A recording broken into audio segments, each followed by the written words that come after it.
Hello,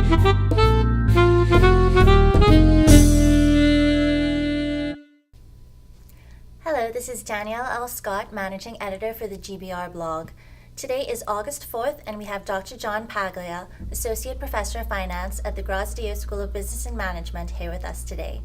In addition to teaching, Dr. Paglia performs business valuations for privately held companies.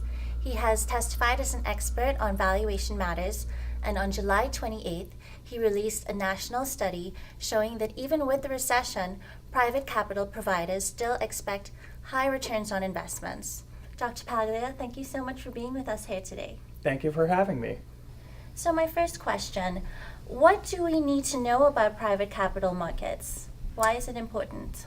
Well, Danielle, over 99% of all businesses that exist out there are privately held. These companies contribute over half to gross domestic product in the country and also half of all the employment levels. Yet very little is known about the private capital markets. They have no filing requirements, and as a result, we aren't able to learn information about private businesses. So what we set forth was to understand in greater detail what the behavior of the private capital markets are so that we can inform private business owners to understand what it takes to access capital, what sort of rates they may face if in fact they're pursuing capital, and what sort of other hurdles they may have to jump in order to obtain that capital. So there's a lot of information that's not known in that area that we wanted to shed light on. So besides private businesses, who else are the primary beneficiaries of the study? Well, private businesses, as you point out, are going to be a huge beneficiary. And the information that we've provided allows them to better understand what their overall cost of capital is. That is a cost of obtaining funding from the various private capital market sources. And one of the things that we determine is that for the average lower and middle market type company with access to all the private capital market segments, that their overall cost of capital is about 15 to 18%. Now what that means for them is that unless they're unable to earn those rates of return, it's likely that the resources that they're using in their business operations can be put to use to other areas where they can earn greater rates of return. So private businesses now have the opportunity to determine whether or not they're creating economic value. Furthermore, for private capital providers, it gives them the opportunity to determine what other players in their space are doing. That is, what sort of lending they're doing, what sort of investments they're making, what sort of guidelines they're using to determine whether or not they're extending those facilities. And it sheds a lot of light onto their operations. And so understanding that from the private business orientation and the capital provider orientation, and realizing that there's really a bigger purpose here, and that's to contribute to the overall growth of the economy, is really quite important. We see a lot of beneficiaries here.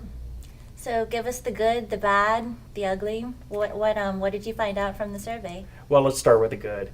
The good is that private capital providers expect that demand for their loans, for their investments, is expected to increase over the next 12 months. What that seems to indicate and suggest is that private businesses are out there trying to obtain growth capital because they see opportunities to create value. On the bad side, there's a few things to note here. One item to note is that most capital providers in the private space seem to believe that restrictiveness or access to capital is going to become tighter. And that can be really challenging for the average small or mid-sized business that's trying to obtain capital to survive in this environment. So that's a little bit of a challenge going forward. We also see that a couple of the economic indicator forecasts are less than pleasing, at least at first glance here. And so the expectation is that interest rates will increase over the next 12 months. And of course, that really doesn't bode well for the average small company relying on bank financing to cut expenses and improve their operations. It's going to become costlier for them to do business.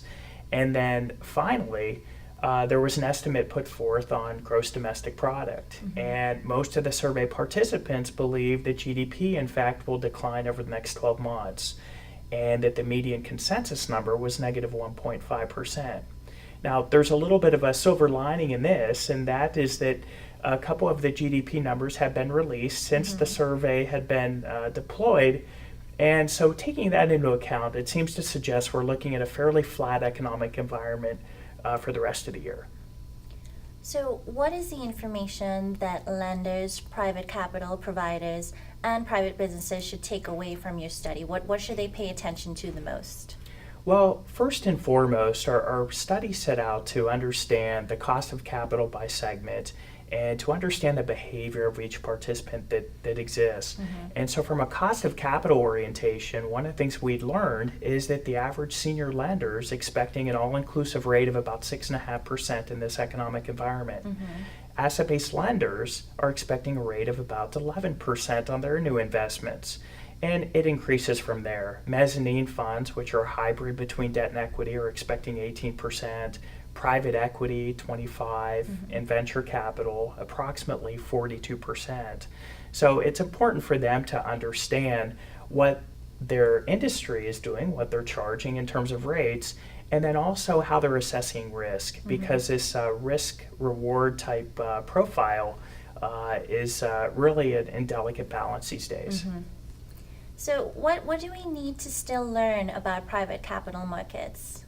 Well, there's plenty of things that we still need to learn about the private capital markets. We're just getting started. This was our first survey, and it was the first simultaneous and comprehensive investigation of the major private capital market segments.